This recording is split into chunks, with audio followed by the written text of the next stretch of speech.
မင်္ဂလာပါရှင်။ည8နာရီတဲ့နောက်ဆုံးကနုပညာသတင်းတွေကိုတင်ဆက်ပေးတော့မှာပါ။အမျိုးသမီးတယောက်ကိုလော်တော်နေလိုက်လည်ဆုံးမနေတာကြောင့်လူပြောများနေတဲ့မိုင်းဖုံးဆရာတော်ချင်းအသက်86နှစ်အရွယ်နဲ့တက်တူးထိုးနိုင်လို့နာမည်ကြီးနေတဲ့အဖွားတော်ဆန်းဆန်းညောရန်ကုန်မှာကားတဲ့ဇပွဲမှာမန္တလေးသူတွေကိုအခုလိုပြောခဲ့လို့ဝေဖန်ခံနေရတဲ့အောင်စဘူးအသက်86နှစ်အရွယ်နဲ့တက်တူးထိုးနိုင်လို့နာမည်ကြီးနေတဲ့အဖွားတော်ဆန်းဆန်းညောလက်တလုံး TikTok နဲ့ Facebook ပေါ်မှာအသက်86နှစ်အရွယ်အဖွားကိုတယောက်တက်တူးဆက်ကြီးကင်ပြီးတော့တက်တူးထိုးပေးနေတဲ့မြင်ကွင်းဟာတကယ်ကောမှဟိုးလေးတချော်ချော်ဖြစ်သွားခဲ့ပါတယ်။မြမလူဖွဲ့စည်းတွေမှာလူကြီးသူမတွေဆိုတာတက်တူးဆေးမြင့်ချောင်ကိုလူမိုက်တဲ့အလုပ်မကောင်းတဲ့အလုပ်လို့သတ်မှတ်ပြီးတော့စန့်ကျင်တတ်ကြတာတဘာဝပါဒါပေမဲ့အခုလိုအသက်80ကျော်အရွယ်ကြီးနဲ့တက်တူးဆီယာမလုံနေတဲ့ဆိုတာက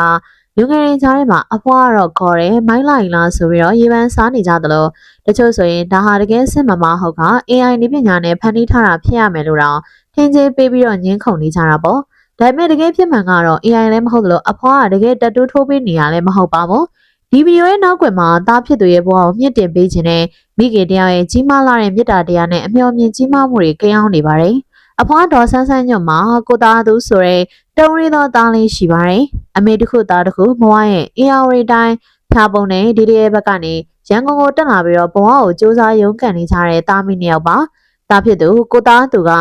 အနုပညာလုံးနဲ့တက်တူးထိုးတဲ့အလုပ်ကိုအယံဝါသနာပါတာကြောင့်မိခင်ဖြစ်သူကလည်းသားစိတ်ချမ်းသာဖို့အတွက်နောက်ွယ်ကနေအစမ်းကုန်ပံ့ပိုးပေးခဲ့ပါတယ်။ရန်ကုန်မှာတတူးဆိုင်လေးစောက်ဖွင့်တော့ကအဆင်ပြေခဲ့ပေမဲ့ဆိုင်နေရာလေးပြောင်းလဲရတဲ့အချိန်မှာတော့ဖောက်တယ်တွေမလာတော့ပဲစားဝတ်နေအတော်လေးကိုချက်တဲသွားခဲ့ကြပါတယ်။ဘလောက်တောင်အဆင်မပြေဖြစ်ခင်လဲဆိုရင်သားမီးနဲ့ပတ်စံချင်းကားပြီးတော့စားတော့ခင်ရတဲ့ရက်တွေရှိခဲ့ပါတယ်။အဲ့လိုအခက်အခဲတွေကြားထဲမှာသားဖြစ်သူကစိတ်တက်ကြပြီးတော့မျက်ရည်ကျခဲ့ပေမဲ့အဖွားကတော့ငါသားမိဘပေါ်တိတက်တဲ့သူမို့လို့တနေ့အောင်မြင်ပါပါဆိုပြီးတော့သားပြီးနာကနေအပြုံးမပြတ်ပဲအားပေးခဲ့တဲ့သူပါ။ဒီလိုနဲ့ပဲဆိုင်လေးပြန်လည်နာမည်ကြီးလာဖို့အတွက်အဖွားတော်ဆန်းဆန်းညွန့်ကညံထုတ်ပါတော့တယ်။အသက်ကြီးတဲ့အဖွားကိုတယောက်တက်တူးထိုးတယ်ဆိုရင်လူတွေစိတ်ဝင်စားကြမှာပဲဆိုတဲ့အတွေ့အလေးနဲ့တားဖြစ်သူရဲ့အလုပ်ကို promotion ဆင်းပေးခဲ့တာပါ။အဖွားကတက်တူးကိုကိုယ်တိုင်မထိုးတတ်ပေမဲ့စေးဖော်တာမင်းဆက်တာလာထိုးတဲ့သူတွေကိုတက်တူးနဲ့ပတ်သက်ပြီးတော့ရှင်းပြတာတွေတော့ကျွမ်းကျင်ပိုင်နိုင်စွာလှုပ်ဆောင်နိုင်ပါတယ်။တားဖြစ်သူရဲ့ဆိုင်လေးလူသိများဖို့အတွက်ဗီဒီယိုထဲမှာကိုယ်တိုင်ပါဝင်သရုပ်ဆောင်ရင်းနဲ့ line ပေါ်မှာနာမည်ကြီးသွားခဲ့တာပါ။မိနာကလူတွေကသားတယောက်မွေးထားပြီးတော့ဘာမှမမဲရမလို့ပဲတက်တူးထိုးနေတယ်လို့ဝိုင်းပြီးဝေဖန်ကြပေမဲ့အဖွားကတော့ပတ်ဝန်းကျင်ကစကားတွေကိုလုံးဝကယူမဆိုင်ခဲ့ပါဘူး။ငါသားဝါသနာပါတာကိုလောက်ပါစေဆိုတဲ့ဘေးကလူတွေကလည်းအပြောမခံပဲကာဝယ်ပေးခဲ့တာပါ။သားသမီးစီကဘာကုန်းမှမမျော်လင့်တဲ့မိခင်မျိုးပဲပေါ့။သူမရဲ့အကြီးမားဆုံးဆန္ဒကတော့သားဖြစ်သူကနိုင်ငံကျော်အစိုးရကြီးတယောက်ဖြစ်လာစေချင်တာပါပဲ။ကိုသားသူကဒီလိုနားလည်မှုရှိတဲ့သူ့ပေါ်အဆက်အရပံ့ပိုးပေးတဲ့မိခင်ကြီးကိုပြေပြေလဲလဲထားခြင်းလှုပ်ကြွေးခြင်းတဲ့စိတ်တွေနဲ့စူးစမ်းနေရရှာတာပါအခုဆိုရင်အဖွားရဲ့မြစ်တာအဖွားရဲ့စေတနာတွေကြောင့်သူတို့ရဲ့တတူးဆိုင်တွေကလူတွေရဲ့စိတ်ဝင်စားမှုအပြည့်အဝရရှိသွားခဲ့ပြီးတဖြည်းဖြည်းအဆင်ပြေလာခဲ့ပြီဖြစ်ပါတယ်သားသမီးရဲ့ဝါသနာရဲ့ယုံကြည်ချက်တွေကိုအပြည့်အဝထောက်ပံ့ပေးပြီးတော့ကိုယ်တိုင်ဝင်ရောက်ကူညီပေးနေတဲ့အဖွားတော်ဆန်းဆန်းညွန့်ကတကယ်ကိုလေးစားစရာကောင်းတဲ့မိခင်မြတ်တစ်ပါးပါပဲဒီဗီဒီယိုလေးကိုအဆုံးထိရှုနေကြတဲ့ချစ်ပရိသတ်ကြီးတို့ကတော့သားဖြစ်သူရဲ့အောင်မြင်မှုအတွက်အသက်86နှစ်အရွယ်ကြီးမှာလူငယ်နဲ့ပြိုင်ဆိုရှယ်မီဒီယာထက်မှာစ조사ပံ့ပိုးပေးနေတဲ့အဖွားတော်ဆန်းဆန်းညွန့်ရဲ့ကြီးမားလာတဲ့မိဘမြတ်တာပေါ်ဘလို့မြင်ကြပါသလဲရှင်။သားမီးနှစ်ယောက်ရဲ့ကြည်နူးစရာဇာတ်လမ်းလေးကိုကြည့်ပြီးခံစားရတဲ့အမြင်လေးကို comment မှာပြောသွားကြပါဦး။ရန်ကုန်မှာကားတဲ့ဇပွဲမှာမန္တလေးသူတွေကိုအခုလိုပြောခဲ့လို့ဝေဖန်ခံနေရတဲ့အောင်စဘူးပရိသတ်များအားလုံးပဲမင်္ဂလာပါရှင်ဇမင်းသားအောင်စဘူးကတော့မန္တလေးကပရိသတ်တွေနဲ့ရန်ကုန်ကပရိသတ်တွေကြားတဲ့ပဲလော်ကြားစားညက်နေပါပြီအထူးသဖြင့်မန္တလေးကဖန်တွေနဲ့ရန်ကုန်ကပရိသတ်တွေကအောင်စဘူးကိုလူနေကြတာပါအားလုံးသိကြတဲ့အတိုင်းပဲအောင်စဘူးကလက်ရှိမြန်မာနိုင်ငံရဲ့အောင်မြင်ဆုံးမင်းသားတစ်လက်ပါအောင်စဘူးရဲ့ဆန်းကကြောက်ခမန်းလေးပါပဲအောင်စဘူးဟာအဆိုအကကောင်းတယ်လို့အမျိုးသမီးပရိသတ်တွေရဲ့အသေးဆွဲရုပ်ရည်ပိုင်ရှင်ဖြစ်လို့တနိုင်ငံလုံးကမိန်းကလေးပရိသတ်တွေကကလေးလေးဆိုပြီးတော့တဲတဲလှုပ်နေကြတာပါဒါကြောင့်လေအောင်စဘူးကတဲ့ဇက်ပွဲတိုင်းမှာပရိသတ်တွေကတဲတဲလှုပ်အားပေးကြတာဖြစ်ပါတယ်အထူးသဖြင့်ဖျားတစ်ထည်ကိုတင်းချီပေးပြီးတော့ဝယ်ယူအားပေးကြည့်ရှုနေရတာပ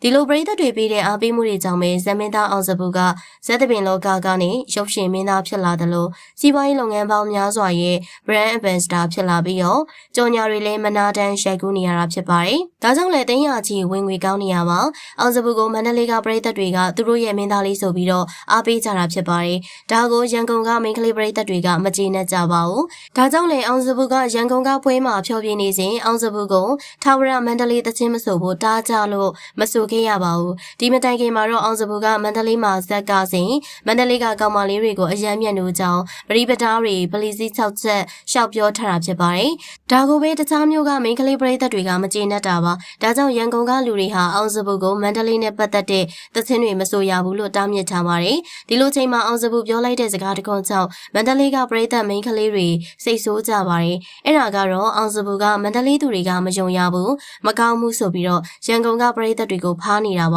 ။ဒါကြောင့်လေမန္တလေးကမိန်းကလေးပရိသတ်တွေကအောင်စပူကိုဖြာတစ်ချက်3သိန်းနဲ့အားပေးတာကသူတို့မန္တလေးသူတွေဖြစ်ကြောင်းဒါကြောင့်အောင်စပူအနေနဲ့စော်ကားမပြောသင့်ပါဘူးလို့ဆိုပါတယ်။တချို့တွေကတော့အောင်စပူကရောက်တဲ့နေရာမှာစွတော်ငွေရဖို့ပလီပလာလျှောက်ပြောနေတာဖြစ်တယ်လို့ဆိုပါတယ်။တချို့တွေကတော့ဇက်သမားဆိုတာဒီလိုပဲပရိသတ်အကြိုက်လိုက်ပြောရတာမလို့ခွင့်လွှတ်ပေးဖို့တောင်းဆိုကြတာပါ။ဒီလိုပြဿနာတွေဟာယနေ့ခေတ်ဆိုရှယ်မီဒီယာအရှိန်ဟုန်ကြီးမားတဲ့အချိန်မှာအနုပညာရှင်တွေအတွက်တကယ်ကိုသတိထားစရာသင်ခန်းစာတစ်ခုဖြစ်ပါတယ်။အရင်ခေတ်ဇက်သပင်စင်မြင့်နေပေါ်မှာတော့ပရိသတ်ကိုဖန်ဆားဖို့ပျော်ရွှင်ရေမောစေဖို့ကိုရောက်နေတဲ့ဒေတာအလိုက်တခြားမျိုးတွေကိုနောက်ပြောင်ပလီပလာပြောဆိုကြတာကတာမန်ကိစ္စတစ်ခုအနုပညာရက်ကွက်တစ်ခုလိုဖြစ်ခဲ့ပါတယ်။ဒါပေမဲ့အခုလိုအားလုံးရဲ့လက်ထဲမှာစမတ်ဖုန်းတွေရှိနေတဲ့ခေတ်ကြီးမှာတော့စင်မော်ကပြောလိုက်တဲ့စကားတစ်ခုလုံးရက်တစ်ခုကစက္ကန့်ပိုင်းအတွင်းမှာပဲ live တွေဗီဒီယိုတွေကနေတဆင့်တနိုင်ငံလုံးကိုအလွယ်တကူပြန့်နှံ့သွားနိုင်ပါတယ်။မန္တလေးပရိသတ်တွေဆိုတာကအောင်စပူရဲ့အနုပညာခရီးလမ်းအစပိုင်းကလေးကနေယနေ့တိုင်အောင်ခိုင်မာရက်တီအားပေးခဲ့ကြတဲ့သူတွေဖြစ်တယ်လို့ရန်ကုန်ပရိသတ်တွေကလည်းလက်ရှိအောင်မြင်မှုတွေကိုပုံမကြီးမားခိုင်မာအောင်ပံ့ပိုးပေးနေသူတွေဖြစ်ပါတယ်။ဒါကြောင့်အောင်စပူနေနဲ့နှစ်ဖက်စလုံးကပရိသတ်တွေကိုမျက်မျက်တတဆက်ဆံပြီးတော့ဘသူရဲ့အချင်းမှမလျော့သွားအောင်ထိမ့်သိမ့်တက်ဖို့အလွန်အရေးကြီးပါတယ်။အနုပညာရှင်တယောက်ရဲ့အောင်မြင်မှုဆိုတာပရိသတ်ရဲ့မေတ္တာတရားပေါ်မှာရှာနှုံးပြည့်တည်မိနေရကြောင်းတစ်ဖက်ကိုလိုလိုက်ဖားရရင်အခြားတစ်ဖက်ကိုထိခိုက်နေတာစေမဲ့စကားမျိုးတွေကိုအထူးဆင်ခြင်ဖို့လိုအပ်နေပြီလို့အနုပညာစောင့်ကြည့်သူတွေကသုံးသပ်ကြပါတယ်။ဒီဗီဒီယိုကိုကြည့်ရှုနေတဲ့ပရိသတ်တွေအနေနဲ့အောင်စပူကမန္တလေးသူတွေကိုမကောင်းမှုဆိုပြီးစင်ပေါ်ကပြောတဲ့ပုံမှာမိမိတို့ရဲ့အမြင်ကိုမှတ်ချက်ပေးခဲ့ပါဦးနော်ကြည့်ရှုပေးတဲ့အတွက်အားလုံးကိုကျေးဇူးတင်ပါတယ်ရှင်အမျိုးသမီးတယောက်ကိုလော်တော်နေလိုက်လည်ဆုံးမနေတာကြောင့်လူပြောများနေတဲ့မိုင်းဖုံးဆရာတော်ချင်းအားလုံးပဲမင်္ဂလာပါ The Celebrate New Page ကနေပြန်လည်ကြိုဆိုလိုက်ပါတယ်မိုင်းဖုံးဆရာတော်ကြီးဟာတိုင်းမြန်မာနေဆက်တာမကရှမ်းပြည်နယ်ရှေ့ပိုင်းမှာပါအထူးကိုယ်ဝေယုံကြည်ကြတဲ့တကိုးကြီးတွေလိုနာမည်ကျော်ကြတဲ့ဆရာတော်ဖြစ်ပါတယ်3 နှစ် 3 မို့3 လ9အောင်တရားကျင့်ခဲ့တဲ့ဆရာတော်ကြီးဟာအခုရက်ပိုင်းမှာတော့လေတက်တဲ့ကြောင်းနဲ့အမျိုးသမီးတယောက်ကိုလိုက်လည်ဆုံးမနေတဲ့ပြီးတော့ကြောင့်ဝေဖန်မှုမြင့်တက်နေပါတယ်။မိုင်းပုံဆရာတော်ဆိုတာတာမန်ရန်တပါမဟုတ်ပဲထိုင်းမြန်မာလာအို၃နိုင်ငံလုံးကပြည်သူတွေအထူးလေးစားကြည်ညိုကြတဲ့ပုံကြီးဖြစ်ပါတယ်။ဆရာတော်ကအခြားသူတွေရဲ့တွေးတွေကိုတောင်ဖတ်နိုင်နေဆိုပြီးတော့လည်းပြောကြပါတယ်။ဆရာတော်ကပြန်စွတ်တဲ့ငွေသားတွေကိုရှာရင်စီးပွားတက်တယ်လို့လည်းယုံကြည်ကြပါတယ်။အထူးသဖြင့်ဆရာတော်ကြီးဟာကိုယ်ထဲမှာ3 နှစ် 3 လ 3 ရက်တည်းတပါးတဲ့သတင်းသုံးပြီးတော့တရားကြည်ကြံခဲ့တာကြောင့်ပို့ပြီးတော့နာမည်ကြီးပါတယ်။အဲ့တော့ဆရာတော်ကိုထွက်ပွဲကိုလူသိန်းချီလာရောက်ဘူးမြော်ခဲ့ကြပါတယ်။ထိုင်းနိုင်ငံကတော်ဝဲဘောလုံးအသင်းသားတွေကူပိတ်မီတုန်းကလည်းဆရာတော်ကြီးကြွရောက်ဆူတောင်းပေးပြီးနောက်ရပ်ပိုင်းကြာမှာကလေးတွေကိုပြန်ရှာတွေ့ခဲ့တာကြောင့်တကိုးရှင်ဆိုပြီးပို့ပြီးတော့ကြော်ကြားလာခဲ့တာပါ။ဒါပေမဲ့ခုရပ်ပိုင်းတစ်တော့မှာပြင်းထန်လာတဲ့ဗီဒီယိုကတော့ဆရာတော်ရဲ့အေဂျင့်နဲ့ပုံရိပ်နဲ့လုံးဝဆက်ကြပဲဖြစ်နေပါတယ်။ဆရာတော်ကြီးကလေဘော်ကနေကြွချီလာပြီးအဝါရောင်သင်္ကန်းနဲ့ထူးခြားတဲ့ခေါင်းဆောင်ရှစ်တောင်ကိုကင်ဆောင်ထားပါတယ်။ဇန်နတစ်ဖက်မှာတော့လေတဲ့တစ်ချောင်းကိုကင်ထားပါတယ်။ဆရာတော်လိုက်လျှောက်လာရင်ဘေးနားမှာရှိနေတဲ့မြို့သမီးတူကိုအိလော်တွင်လမ်းပြီးတော့ဆုံးမလိုက်ပါတယ်။ဆရာတော်ရဲ့ဆုံးမပုံကတော်တော်လေးပြင်းထန်မှုရပြီးဘေးနားကလူတွေလည်းအံ့ဩတုန်လှုပ်သွားပါတယ်။ဒါကမတော်တဆထိတာမျိုးမဟုတ်ပဲရွှေကျဲရှိရှိလမ်းရလိုက်တဲ့ပုံစံမျိုးဖြစ်နေတာကပရိသတ်တွေကိုပို့ပြီးတော့စိတ်မသက်မသာဖြစ်စေခဲ့ပါတယ်။ရန်တပါအနေနဲ့ဒေါသတကြီးပြုမှုတင်ရလားမြစ်တာထားမေစာဘာလို့ဒီလိုလုပ်ရလဲဆိုပြီးမိကုံထုတ်ကြပါတယ်။ဘာကြောင့်ကြောင့်ပဲဖြစ်ဖြစ်မြို့သမီးတယောက်ကိုလူအများရှိမှဒီလိုပြုမှုတာဟာလက်ခံနိုင်စရာမရှိဘူးလို့ထောက်ပြကြပါတယ်။ဒီဘက်မှာလည်းဆရာတော်ကိုကြီးညိုတဲ့ဒဲကာတဲကာမတွေနဲ့ဒေသခံတွေကတော့ဒီကိစ္စကိုရှားရှုထောင်းကနေမြင်ကြပါတယ်။သူတို့ရဲ့ယူဆချက်တွေကတော့မိုင်ဘုတ်ဆရာတော်ကြီးဟာမိမတွေနာကတ်တာကိုလက်မခံမှုဆိုတဲ့စီကံရှိတယ်လို့ပြောကြပါတယ်။ဘုံဘုံကသူဘေးနာမိမတွေနီးကပ်ကန်နေတာမကြိုက်တာကြောင့်ဒီလိုဆုံးမတယ်လို့ရှင်းပြကြပါတယ်။အချို့ကတော့ဒါကဆုံးမတာမဟုတ်ပဲမကောင်းဆိုးဝါးတွေကိုမောင်းထုတ်ပေးတာကံမကောင်းတာတွေကိုဖိတ်ရှားပေးရလို့ယုံကြည်ကြပါတယ်။မျိုးသမီးများအနာမကက်ခံဖြစ်ပြီးဘာမှမဟုတ်ပါဘူးလို့ကာဝယ်ပြောဆိုသူတွေလည်းရှိပါတယ် ရှန်ရင်တိုင်းယုံကြည်မှုချို့မှာဆရာတော်ကြီးကျဲလိုက်ရင်ထိလိုက်ရင်ကံကောင်းလာတယ်လို့ယူဆသူတွေရှိပါတယ်။ဒါကြောင့်ရက်ခင်ရတဲ့သူကိုယ်တိုင်ကကျင်းနေနေနိုင်တယ်လို့ပြောကြပါတယ်။အချို့တွေကဆရာတော်ဘာလို့လို့အဓိပ္ပာယ်ရှိတဲ့မြစ်တာနဲ့လောက်တာစီကန်းနဲ့လောက်တာလို့မြင်ပါလိမ့်မယ်။အချို့ကလည်းသုံးနေလုံးလုံးကိုယ်ထဲမှာနေခဲ့တဲ့ပုဂ္ဂိုလ်မို့သူ့ရဲ့ပြုမှုကတာမန်သူတွေနဲ့မတူတာဖြစ်နိုင်တယ်လို့ဖြေတွေးကြပါမယ်။ဘလောက်ပဲတကိုးကြည်ကြည်မျိုးသမီးတယောက်ကိုဒီလိုပြုမှုတာကိုတော့အချို့ကမကြိုက်ကြပါဘူး။ဆရာတော်ကစီကန်းကျူးလုံးလို့မျိုးသမီးကိုနားမကက်စေခြင်းလို့မောင်းထုတ်တာလားဒါမှမဟုတ်မကောင်းတဲ့အညံ့တွေကိုဖယ်ရှားပေးတဲ့နည်းလမ်းတစ်ခုလားဆိုတာကွန်မန့်မှာမြင်လေးတွေကိုမျှဝေပေးခဲ့ပါအောင်ရှင်။ကျေးဇူးအားပေးခဲ့ကြတဲ့အတွက်လည်းအားလုံးကိုကျေးဇူးတင်ပါတယ်။နောက်နေ့ဒီမှာလည်းခုလိုမျိုးစိတ်ဝင်စားစရာကောင်းတဲ့အကြောင်းအရာတွေနဲ့တူပြန်လာခဲ့ပါအောင်မယ်ရှင်။ဒီရောလောက်နဲ့ပဲနှုတ်ဆက်ခဲ့ကြပါတယ်။လေးရမြောက်တဲ့တတူတွေကိုရွေးဆဲနိုင်ဖို့အတွက်ကုညီပါဝင်ပေးနေခဲ့တဲ့မြန်မာက89နှစ်ရွယ်ဖွာမရ AI မဟုတ်ပါဘူးလူစစ်ပါ ကျမတို့ရဲ့ဇလီကူလူ channel လေးကနေပြန်လေးကကြိုဆိုလိုက်ရှာပါတယ်80ကျော်ရင်ဘွားတူက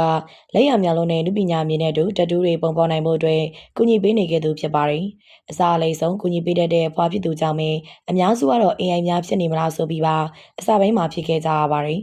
ဒါပေမဲ့လည်းအဘွားတော်ဆန်းဆန်းညို့ရဲ့ချစ်စရာပြုံးလေးတွေကြောင့်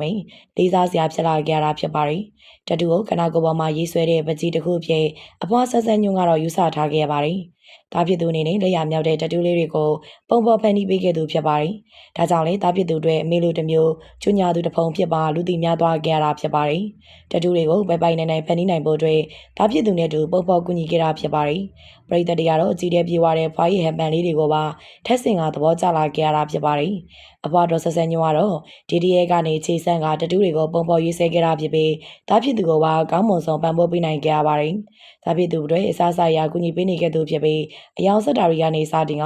ပုံပေါ်ဗန်နီမဲစင်ကိုရောက်ရှိလာအောင်ဒီဝင်းရံပေးနေကြတာဖြစ်ပါတယ်။ဒါကြောင့်လည်းမိခင်ရောက်တဲ့အုပ်ပြေပရိသတ်တရားပါအားကြလေးစားခဲ့ရတာလည်းဖြစ်ပါတယ်။ပရိသတ်ကြီးတို့လည်းဘွားတော်ဆက်ညွန့်လေးပေါ်မှာအမြင်လေးတွေကိုမျှဝေပေးခဲ့ပါအောင်ရှင်။အပိဓာဆင်ခဲ့ကြတဲ့ပရိသတ်တယောက်ချင်းစီတိုင်းကိုကျေးဇူးတင်ပါတယ်ရှင်။